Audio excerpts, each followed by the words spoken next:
서울에서 목회할 때 잘 알고 계시던 장로님께서 이런 말씀을 하시는 걸 들었습니다. 그분의 가까운 장로님께서 이제 하나님께서 부르실 때가 가까이 왔다 하는 깨달음을 가지고 그날은 목욕을 깨끗이 하시고 자리를 정돈하고 하나님 앞에 기도했답니다. 기도하기를 지난 삶들을 돌아보면서 내가 하나님 앞에 알고도 죄를 짓고 모르고도 죄를 지은 죄들을 다 고백하면서 하나님 다 용서해 주십사. 그렇게 기도하고 하나님 앞에 정결한 모습으로 가야 되겠다. 그렇게 기도했다 그래요. 근데 기도하는 순간 하나님께서 마음속에 지난 날들에 하나님께서 베풀어 주시는 은혜가 얼마나 컸던지 그 은혜를 떠올리며 감사하느라고 회개를 제대로 하지 못했다 하는 그런 말을 들었어요. 그 말을 들으면서 지난 우리의 삶을 돌아보면 하나님께서 우리를 돌봐주신 게 얼마나 감사한 것들이 많은지, 하나님의 은혜가 풍성한지 아마 오늘 이 아침에도 예배드리는 모든 분들이 함께 깨닫고 느끼게 될 줄로 믿습니다. 여러분의 삶을 하나님 앞에 기도할 때마다, 하나님 앞에 올려드릴 때마다 감사가 넘치는 삶이 되시기를 주님의 이름으로 축원합니다. 오늘은 맥주 감사주일로 보통 보리추수 첫 열매를 하나님 앞에 올려드리는 그런 절기를 맥주 감사주일이라 그러죠. 1년의 소출 감사하는 것을 추수감사제라 그러면 가장 처음 것의 열매를 거둔 것에 감사하는 것이 맥주 감사주일입니다. 오늘 우리가 믿음의 길을 걷는다고 하면서도 우리의 삶에 감사가 메말라 있을 때가 있습니다. 하루를 놓고 가만히 생각할 때 내가 감사하는 것이 많은지 아니면 불평하고 또 원망하는 것인지 많은지 생각해 보면 내가 어떤 삶을 살아가고 있는가를 알 수 있죠. 믿음 생활 한다고 하면서도 감사하는 것보다 원망하는 것 또는 불평하는 게 많다면 하나님께서 별로 기뻐하시지 않는 거죠. 오늘 이 아침에 하나님께서 첫 열매를 허락해 주신 걸 기억하면서 하나님 앞에 감사하는 믿음의 사람들이 되시기를 주님의 이름으로 축원합니다. 근데 감사라고 하는 것은 어떻게 우리에게 오는 걸까요? 어떤 사람들은 이것 때문에 저것 때문에 감사합니다. 또 이것 때문에 저것 때문에 불평해요. 그런데 이것 때문에 저것 때문에 감사하는 조건에 따른 감사는 우리에게 진정으로 평강을 줄 수도 없고 그런 감사는 우리에게 날마다 있을 수가 없어요. 왜냐하면 우리의 삶에는 어떤 때는 곤고함과 괴로움도 있기 때문에 그러나 주님께서는 항상 기뻐하라, 쉬지 말고 기도하라, 범사에 감사하라 그랬어요. 범사에 감사한다는 말은 매 순간 감사해야 된다는 거죠. 우리가 조건 따라 감사한다면 어떻게 매 순간 감사할 수 있겠어요? 주님은 범사에 감사하라고 하는 말씀은 조건에 따라 감사하지 말고 주님 때문에 감사하라고 우리에게 말씀하는 겁니다. 언제나 불평하는 농부가 있었다 그러죠? 이 농부는 그 눈에는 아름다운 게 하나도 없고 귀에는 좋은 소식이 하나도 없었습니다. 비가 오면 홍수 걱정, 가물면 농사 망칠 걱정, 해충이 있으면 그 해충들이 소작물들을 다 소출을 먹을까봐 하는 걱정. 그래서 늘 걱정뿐이었습니다. 어느 해 유례없는 풍작을 이루었습니다. 또 곡식값이 많이 올라서 이제 많은 소출을 거두고 많은 소득을 얻게 되었습니다. 같은 동네에서 농사 짓던 그리고 불평 많은 이 농부를 알고 있던 많은 분들이 물었습니다. 올해는 어때? 올해는 정말 괜찮지 않아? 라고 물었습니다. 그랬더니 불평 많은 농부가 말하기를 뭐가 기뻐? 5년 전엔 훨씬 좋았는데. 그리고 불평하더래. 그러니까 조건이라고 하는 것은 내가 이번에 참 좋았다라고 하는 것은 어떤 조건 따라 기쁘다 그러면 그 조건은 항상 변하기 때문에 조건으로 만족할 수 있는 사람은 세상에 없다는 거예요. 불평하는 사람은 늘 불평거리를 찾습니다. 원망하는 사람은 늘 원망거리를 찾습니다. 그러나 그 불평하고 원망하는 자세를 하나님이 기뻐하시지 않아요. 오늘 하나님께서 기뻐하시는 삶의 자리에 감사가 넘칠 수 있는 여러분들이 되시기를 주님의 이름으로 축원합니다. 오늘 본문의 바울은 매우 어려운 가운데 감사했습니다. 오늘 골로새서의 말씀을 우리는 신약 성경을 구분할 때 옥중서신이라고 합니다. 옥중서신은 바울이 감옥에서 편지를 쓴 겁니다. 에베소서, 빌립보서, 골로새서, 빌레몬서를 특히 옥중서신, 4개의 서신이라고 말하죠. 바울이 지금 로마의 감옥에서 골로새 교회를 향해서 편지를 쓰고 있습니다. 감옥에서 골로새 교회에 편지를 보낸다고 하는 것은 그 사람의 형편이 그렇게 녹록하지 않다는 거예요. 여러분, 감옥은 지금 아무리 좋아졌다 그래도 감옥이고요. 옛날에 아무리 감옥이 힘들었다 그래도 감옥입니다. 감옥은 별로 형편이 좋지 않습니다. 바울이 그래도 로마의 시민권 가지고 로마의 시민으로서 로마의 감옥에서 상당한 대우를 받아서 비록 외출은 할 수 없지만 오는 사람을 만날 수 있었던 가택연금이라고 한다 할지라도 감옥은 감옥입니다. 절대로 편한 것이 못 됩니다. 그런데 바울은 오늘 본문 3절에 말씀하기를 우리가 너희를 위하여 기도할 때마다 하나님 곧 우리 주 예수 그리스도의 아버지께 감사하노라. 기도할 때마다 하나님 앞에 감사한다는 거예요. 바울은 지금 자기의 형편이 딱하고 어렵지만 그래도 감사할 수 있었던 감사의 조건, 하나님의 은혜를 떠올리면서 감사했단 말이죠. 하나님의 은혜를 볼 때 그러니까 감사할 수 있는 거예요. 여러분, 오늘 이 아침에 여러분의 삶의 자리가 어떻다 할지라도 하나님의 은혜를 헤아려 보면서 하나님 앞에 감사하실 수 있기를 바랍니다. 옛날 집에는 이렇게 지금처럼 수돗물이 들어오지 않죠. 옛날에 농촌의 집들은 우물물을 길어다 먹었습니다. 그 우물물에서 양동이에다가 물을 실어 나르죠. 오른쪽 왼쪽에 양동이를 가지고 물을 실어 나르는데 한 양동이는 불평을 했어요. 오른쪽에 있는 양동이는 늘 불평합니다. 내가 열심히 물을 길어온 모래 몇 걸음 걸으면 또 부엌에 다 쏟아버리고 말 텐데 물을 길어다가 부엌에 있는 물통에다 붓잖아요. 그러니까 자기는 물 길어와봐야 소용이 없다는 게 다 부엌에 있는 물통에 부어버리니까. 근데 반대편 왼편에 있는 양동이는 똑같은 상황인데 감사하더래요. 그거 참 이상하네요. 나는 몇 걸음만 걸으면 또 물이 가득 차는데 라고 얘기했대요. 한쪽 양동이는 가다 붓는 것을 생각하고 한쪽 양동이는 치우는 걸 생각했어요. 물론 이게 사실이 있었던 얘기는 아닐 겁니다. 그런데 우리의 삶에 대한 주시는 말씀이 틀림없습니다.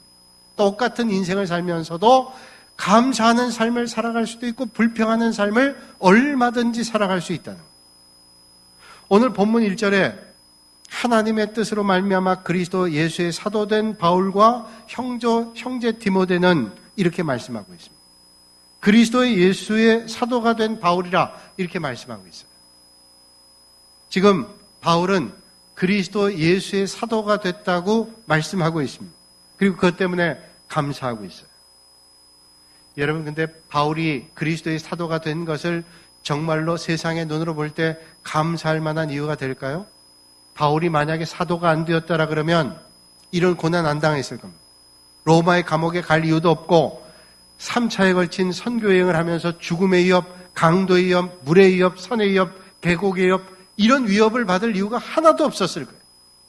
그런데 그가 다메섹 도상에서 예수 그리스도를 만나고 난 다음에 부활의 주님을 만나고 난 다음에 그의 인생이 바뀌어지게 되고 사도가 됐단 말이에요. 그러니까 세상의 눈으로 볼 때는 사도가 된 것이 감사하기보다는 불평해야 될 이유도 될 수 있을 거예요. 그런데 바울은 그리스도의 사도가 된 것으로 감사합니다. 그것 때문에 매를 맞고 위협을 당하고 강도를 만나고 또 감옥에 간다 할지라도 그것 때문에 감사. 왜? 그 귀한 직분을 하나님께서 나 같은 존재에게 주셨기 때문에 감사하다. 바울은 날마다 감사했습니다. 내가 주님을 만나지 못했더라면 그 주님을 핍박하고 믿음의 성도들 핍박하는 그런 어리석은 인생을 살았을 텐데 주님을 만나서 사도가 됐다. 그 사명이 너무도 귀해서 너무도 감사해서 하나님 앞에 감사했다는 거예요. 여러분, 바울의 감사의 조건은 내가 얼마나 편한지, 얼마나 높아지는지, 얼마나 유명한 사람이 되는지, 얼마나 위대한 사람이 되는지 거기에 있지 않았어요. 그저 하나님께서 내게 맡겨주신 직분이 너무너무 귀해서 그 사명을 감당하는 것이 너무도 감사하다고 바울은 고백하고 있습니다. 그렇습니다. 오늘 이 아침에 우리의 감사는 주님께 있어요. 주님께서 연약하고 부족한 저희를 불러주시고 십자가 보혈의 은혜로 예수 믿게 하고 오늘도 하나님께서 우리에게 예배드리게 하고 하나님의 귀한 직분을 맡아 감당하게 한다면 그 사명 때문에 우리는 감사할 수 있다는 거예요. 영국 출신의 아프리카 선교사였던 리빙스턴이라는 사람은 원래 영국의 탐험가였습니다. 그 탐험하면서 주님의 사람이었기 때문에 오지까지 들어가서 복음 전하죠. 세상에 있는 사람들은 리빙스턴을 탐험가이면서 선교사 이렇게 얘기합니다. 근데 우리는 탐험가라는 정의보다는 선교사라는 정의가 더 맞다고 생각하죠. 탐험가의 노하우를 가지고 남들이 가지 못하는 깊은 밀림까지 가서도 복음 전했습니다. 그게 위대한 거예요. 남들이 가기 어려워하는 곳에 가서 복음을 전했습니다. 오늘도 이 땅에 많은 선교사들이 낯선 곳에 가서 복음을 전하고 밀림과 오지에 가서 복음을 전하는 것을 우리는 알고 듣습니다.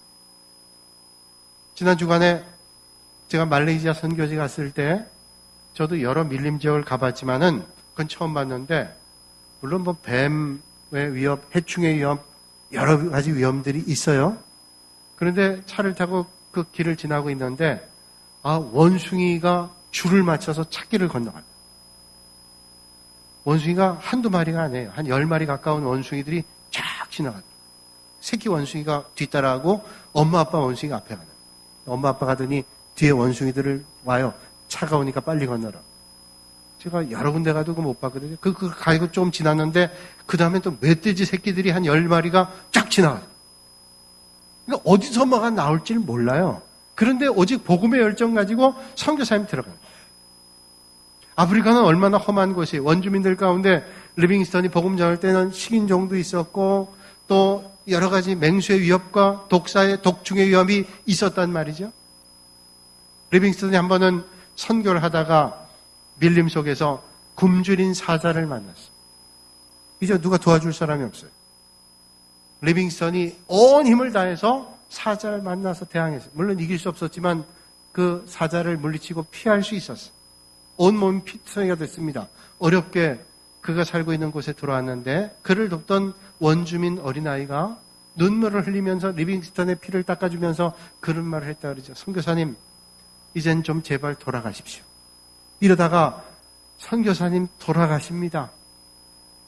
그러니까 죽기 전에 가세요. 선교사님이 계시면 좋지만 이러다가 죽겠습니다. 이런 말 아니에요? 그때 리빙스턴이 그 어린 원주민의 손을 잡고 이렇게 얘기했다 그러죠. 어서 우린 복음 전하러 가자. 사명을 가진 사람에게 하나님께서 사명을 감당할 때까지 죽지 않게 하셔. 사명이 있는 한 하나님께서 나를 내버려 두지 않으실 거야. 아주 유명한 말이었어요. 그래서 사명자는 죽지 않는다. 그런 말이었어요. 사명이 다하면 하나님께서 부르실 거예요. 여러분, 사명입니다. 죽어도 감당하는 사명. 어떤 순간에도 마지막까지 감당해야 될 게 사명이에요. 그 사명자는 어떤 위기의 순간에도 하나님 맡겨주신 사명을 놓치지 않아요. 옛날에 중학교, 고등학교 다닐 때 성문 종합 영어라는 영어책 아마 다 보셨어요. 성문 기본 영어 끝나면 성문 종합 영어 공부하잖아요. 그 성문 종합 영어에 나오는 아주 재미있는 얘기가 있습니다. 기억나시는 분들 계실 거예요. 한 조종사가 작은 비행기인데 비행기를 조종하고 가는데 이게 기관 고장으로 추락하게 생겼습니다. 그 비행기에는 3사람이 타고 있었어요. 조종사를 빼고 3사람 타고 있는데 한 사람은 정치인이고 한 사람은 보이스카우트 어린이고 또 한 사람은 목사님이에요. 근데 거기에는 낙하산 배낭이 3개밖에 없는 겁니다. 조종사가 얘기합니다. 지금 낙하산 배낭이 3개밖에 없고 기관 고장으로 추락하게 생겼는데 나는 이 상황을 보고해야 되기 때문에 이 낙하산 하나는 제가 메고 뛰어야 되겠습니다. 낙하산 2개밖에 안 남았습니다. 죄송합니다만 3사람이지만 2사람밖에 못 살겠어요. 그러자 그 얘기가 끝나자마자 정치가가 그 낙하산 배낭 하나를 낚아챘어요. 나는 나라를 위해서 살아야 될 사람이니까. 그리고 그 낙하산 가방을 메고 뛰었대요. 이제는 낙하산 가방이 하나밖에 없어요. 목사님이 어린아이에게 넌 앞으로 장래도 있고 또 해야 될 일이 많으니까 네가 이 배낭을 메고 뛰어라. 그랬더니 아이가 얘기했다 그래요. 보이스카우트 아이가 목사님 걱정하지 마세요. 우리 둘 다 살았어요. 왜? 어떻게 둘 다 사냐? 낙하산 배는 하나밖에 없는데. 아이가 얘기하기를 목사님 걱정하지 마세요. 아까 그 정치가가 제 보이스카우트 가방을 메고 뛰었어요. 남은 건 낙하산 2개. 죽을 줄 알았는데 죽지 않은 거예요. 믿음의 사람, 사명의 사람은 죽는 것 같지만 죽지 않습니다. 오늘도 여러분 사명 따라 하나님 맡겨주신 위대한 일을 감당하실 수 있기를 주님의 이름으로 축원합니다. 여러분 생각해보면 오늘 우리가 하나님께 부름받은 것이 얼마나 감사한지, 정말 내가 하나님의 은혜로 살게 되고 오늘도 하나님께서 귀한 일들을 맡겨주셨다면 얼마나 귀한 일인지 몰라요. 생각해보면 생각할수록 감사한 거예요. 오늘 이 아침에 하나님 앞에 나와 예배 드리는 것도 감사하고, 내가 주님 나라를 위해 섬길 수 있다면 더 감사하고, 내가 이 세상에 허탄한 거에 마음 뺏기지 않고 주님을 높여드릴 수 있는 게 얼마나 감사한지 생각해보면 감사합니다. 그러니까 여러분, 하나님께서 예배 드릴 수 있게 하시고 귀한 직분 맡겨주시고 주님의 일을 감당할 수 있다면 감사하고 감격하실 수 있길 바랍니다. 근데 하나님 맡겨주신 일에 감사하기보다는 내가 뭐 이거 월급 받고 하는 일인가? 내가 왜 비난당하고 오해받고 힘들게 하나님의 일을 감당해야 돼? 그 잘못 생각하시는. 여러분, 내가 하나님의 은혜로 살아가는데 하나님 맡겨주신 일을 조금이라도 감당할 수 있다면 이게 얼마나 감사한 거예요. 내가 세상에 돈 받고 하지 않고 하나님의 나라를 위해서 하는 게 얼마나 감사한 일.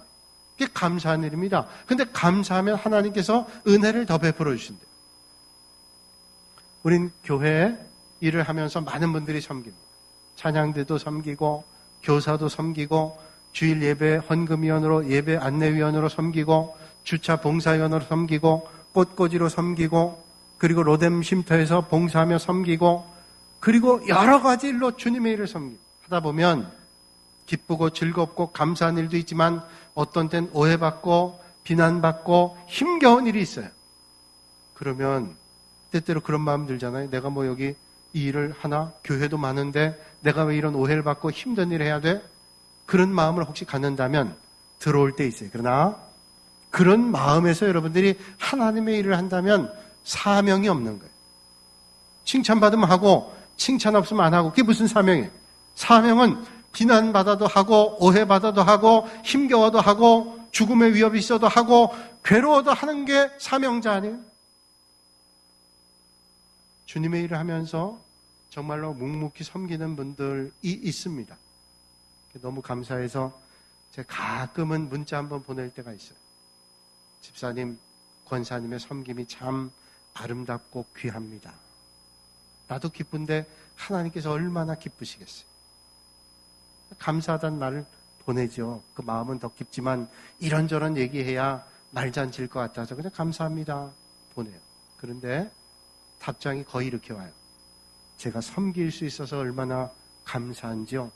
제가 오히려 영광입니다. 감사합니다. 이런 기회를 주셔서 너무 감사해요. 세상적으로 보면 일하는 거예요. 남들보다 더 수고하는 겁니다. 근데 수고라 하지 않고 감사라 그래요.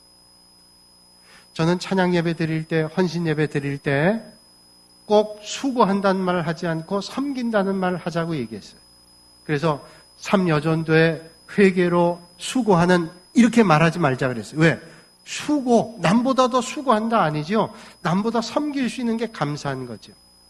아, 내가 수고해? 왜 내가 더 수고해야 돼? 이런 마음을 가지면 안 된다는 거예요. 내가 더 섬길 수 있는 게 감사한 거고 그럴 수 있다는 게 너무 기쁜 거 아니에요. 건강하니 섬길 수 있고 섬길 수 있는 믿음이 있으니 섬길 수 있고 하나님께서 은혜 주시니 섬기는 거 아니에요. 그게 감사하고 기쁜 거죠. 여러분, 그런데 우리가 얼마나 감사하고 하나님 앞에 기뻐하면서 감당하라 했어요. 어떤 데 불평할 때 있잖아요. 아, 내가 집사만 아니고 권사만 아니면 안 할 텐데 그런 마음이 있다면 그 하나님 기뻐하시겠어요? 여러분, 하나님의 은혜 감사하고 주님 주어지신 일을 감당하면 하나님께서 은혜 베풀어 주셔서 더 감사하는 거예요. 제가 알고 있는 목사님 가운데 그 목사님은 신학교 다닐 때 저보다 1년 선배인데 늘 그런 말을 했어요. 전 나중에 그 목사님께서 신학교 다닐 때 내가 나중에 목회를 할 때 나는 목사님들 모이는 곳에 가면 내가 밥 사주는 목사가 될 거야. 많은 분들이 오면 내가 섬기는 자리에 설 수 있도록 난 할 거야. 그때 어떤 목사는 왜 밥 사주는 목사가 돼? 밥 얻어먹는 목사가 되지? 대접받는 목사가 되지?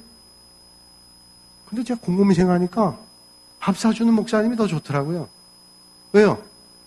자기가 밥 못 사주고 얻어먹는 것보다야 섬기고 대접할 수 있는 목회자가 훨씬 좋은 거 아니에요? 오늘 여러분들이 세상에 나가서 다른 사람을 대접할 수 있는 축복의 자리에 서기를 주님의 이름으로 축원합니다. 대접할 자리가 못 돼서 늘 대접받아야 되고 늘 내가 뭔가 다른 사람에게 도움받아야 하는 것보다 도울 수 있는 게 축복 아니에요. 여러분, 바울은 그런 사명 때문에 감사했어요. 내가 주님 맡기신 사명 때문에 매를 맞기도 하고 위협을 당하기도 하고 감옥에 있기도 하지만 그 직분과 사명 때문에 감사했어요. 바울은 그런 하나님의 은혜를 감사하고 있습니다. 그래서 하나님의 뜻으로 말미암아 그리스도의 예수의 사도된 바울이라고 그랬어요. 당시의 기준에 의하면 바울은 사도의 자격이 없습니다. 그의 열심과 뜨거움은 사도가 되고도 남지만 그 당시에 사도의 기준에는 사실은 객관적으로 다다르지는 못했어요. 왜냐하면 사도라고 인정받기엔 적어도 3개가 필요한데 첫째는 예수 그리스도를 직접 눈으로 봐야 돼요. 육신의 눈. 근데 바울은 다메섹 도상에서 주님을 만났지만 생전엔 못 만났어요. 그리고 직접 부름받아야 됩니다. 2번째 조건이. 근데 주님을 직접 보지도 못했는데 직접 부름받을 수가 없잖아요. 그러니까 직접 부름을 받지 않았기 때문에 사도가 아니라고 하는 비난을 많이 받았어요. 3번째가 예수님과 함께 살면서 훈련을 받아야 돼요. 직접 보고 예수님께서 부르시고 그리고 함께 훈련받아야 돼요. 바울은 그러질 못했어요. 그런데 부활의 주님을 만난 다음에 그가 부르심 받았어요. 그러니까 많은 사람들이 바울은 사도가 아니다. 또 바울을 이간질하는 거짓 교사들이 나타나서 성도들에게 무슨 바울이 사도냐라고 비난했단 말이에요. 그게 바울이 얼마나 마음이 아팠는지 그거에 변론하는 내용들이 서신서에 때때로 나타나게 돼요. 그게 괴로움이었어요. 사실 바울은 예수님 생전에 예수 믿는 사람들을 극렬하게 반대하고 핍박하고 대제사장의 문서를 받아가지고 다메섹 간 것도 예수 믿는 사람들을 옥에 가두고 그들을 핍박하기 위해서 가다가 주님을 만났단 말이죠. 그런데 이런 자격이 없던 바울을 주님께서 사도로 부르셨다 생각하니까 감사합니다. 너무 감사합니다. 내가 세상의 기준으로는 자격이 안 되는데 주님 부르셨어요. 얼마나 감사합니다. 여러분, 오늘도 이 아침에 우리가 자격돼서 주님을 예배하는 게 아니라 하나님의 전적인 은혜로 주님을 예배하고 주님을 높여드리는 자리에 있으므로 감사하실 수 있길 바랍니다. 그래서 예수의 사도가 된 게 너무 감사합니다. 옛날에 아프리카에서 노예들을 실어다가 팔았던 노예상이 있습니다. 이 노예산 선장이었던 사람이 주님을 만났어요. 그전에는 아프리카에 가서 흑인들을 잡아다가 팔아요. 어떻게 하면 값비싼 돈을 받아 팔까? 그게 인생의 전부의 최고의 가치였어요. 근데 그가 주님을 만나게 됩니다. 그가 얼마나 잘못된 일을 했는지 깨닫게 됐어요. 그리고 철저하게 회개하고 주님 몸된 교회를 섬기고 하나님 주시는 은혜를 받고 그가 목회자가 됐습니다.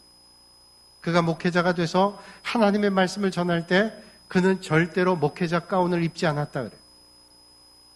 그의 철학은 딱 하나예요. 내가 목회자 가운을 입을 만한 사람이 아니다. 나는 오히려 하나님의 은혜를 떠올리면서 아프리카 사람들을 팔았던 노예, 그 노예복을 입고 오히려 목회를 해야 돼요. 왜? 내가 이렇게 형편없는 인생이었는데 주님을 만나서 주님의 일을 감당하게 됐다. 그는 목회자 가운을 입지 않고 노예 옷을 입고 복음을 전했어요. 그 위대한 찬송이 있죠? 나 같은 죄인 살리신 존 뉴턴 목사님. 여러분, 존 뉴턴 목사님만 하나님의 은혜를 받았나요? 오늘 이 아침에 하나님의 은혜로 영 죽을 수밖에 없는 우리가 하나님의 은혜로 맡겨주신 일을 감당하는 것 때문에 더 감사하실 수 있는 여러분들 되시길 바랍니다. 바울은 그래서 하나님의 은혜 감사했고 또 하나가 골로새 교회 성도들을 보면서 감사했어요. 오늘 본문 3절에 우리가 너희를 위하여 기도할 때마다 하나님 곧 우리 주 예수 그리스도의 아버지께 감사하노라. 한마디로 얘기하면 골로새 교회 성도들을 보면서 하나님 은혜를 감사했다. 도대체 골로새 교회 성도들이 어떻게 했길래 그 골로새 교회 성도들을 보면서 하나님 앞에 감사했을까요? 4절 말씀 보니까 이는 그리스도 예수 안에 너희의 믿음과 모든 성도에 대한 사랑을 들었음이요. 바울이 골로새 교회 성도들을 위해서 기도할 때마다 이 골로새 교회 성도들의 믿음이 성장하고 성숙하고 아름다워지고 있다는 것을 보고 들었어요. 얼마나 이게 감사한 일인지 몰라요. 목회하는 목회자에게 성도들이 믿음이 자라고 성숙하고 성장하고 있다는 얘기를 들으면 얼마나 기쁨이 있겠어요. 바울이 그런 감사가 있었습니다. 그래서 바울은 날마다 하나님의 은혜에 감격하고 그가 섬겼던 골로새 교회 성도들이 믿음이 자라는 것 때문에 감사했어요. 여러분, 오늘 우리의 감사의 조건이 어디 있어요? 내가 다른 사람보다 높아지기 때문에, 많은 걸 갖기 때문에, 위대한 능력을 갖기 때문에 감사하지 않고 하나님으로 말미암아 하나님의 은혜를 떠올리며 기도할 때마다 감사하는 섬김의 헌신이 여러분들에게 있기를 주님의 이름으로 축원합니다. 난쟁이 고개사 한 사람이 있었습니다. 이 사람은 길거리 길 어귀에서 그저 먹고 살기 위해서 물구나무 서서 접시를 돌리고 공을 굴리고 그 사람들이 주는 동량을 가지고 먹고 살았어요. 근데 나이가 들기 시작하니까 물구나무 서는 것도 힘들고 접시 돌리는 것도 자꾸 떨어지고 공도 자꾸 떨어지고 이랬단 말이에요. 사람들한테 동량을 별로 못 받았어요. 아주 불쌍한 처지가 된 거죠. 그 동네 신부님이 그 사실을 알고 데려다가 먹이고 입혔습니다. 먹고 입는 것은 어려움이 없는데 점점 얼굴에 생기를 잃어가요. 네, 삶에 기쁨이 없는 겁니다. 그러던 차에 신부님이 미사 중에 했던 말씀이 떠올렸어요. 하나님은 우리가 가지고 있는 재능 가지고 하나님을 기쁘시게 하는 사람을 하나님은 칭찬하신다, 기뻐하신다, 이런 말씀을 줬어요. 그 말씀을 듣고 이 난쟁이 고개사가 생각했습니다.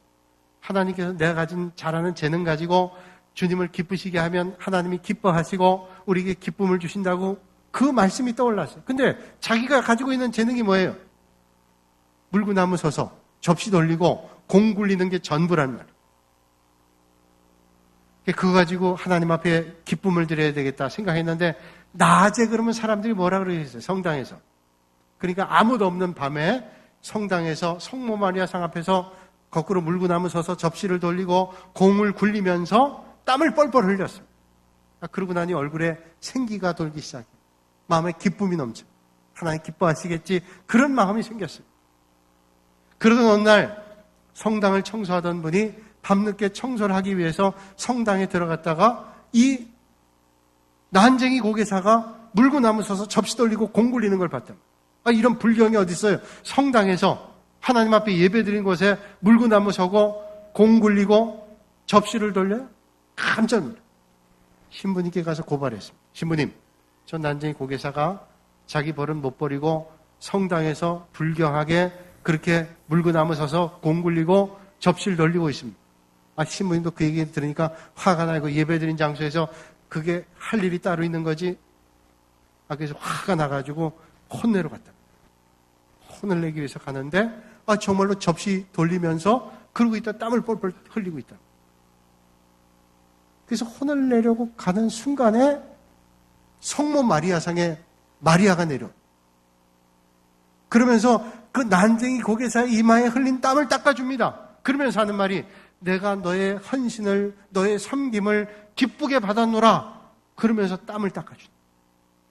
순간 신부님이 멈칫했어. 우리가 볼 때는 저 형편없는 불경한 모습을 주님은 기뻐하시구나. 그 생각을 하면서 가슴을 쳤어. 여러분, 오늘 우리는 하나님의 은혜로 살아가요. 오늘 하나님께서 매 순간 우리를 인도하시는 분은 하나님이세요. 우리가 최선을 다해서 내가 가지고 있는 재능, 내가 가지고 있는 능력, 내가 가지고 있는 모든 것으로 하나님 나라를 위해서 최선을 다하실 수 있는 여러분들이 되시기를 주님의 이름으로 축원합니다.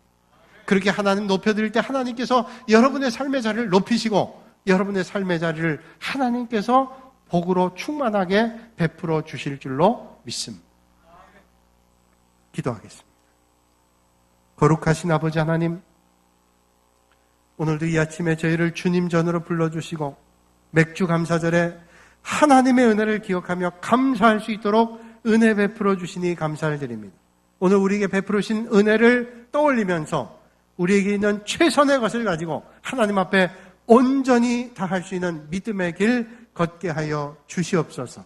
예수님의 이름으로 기도하옵나이다. 아멘.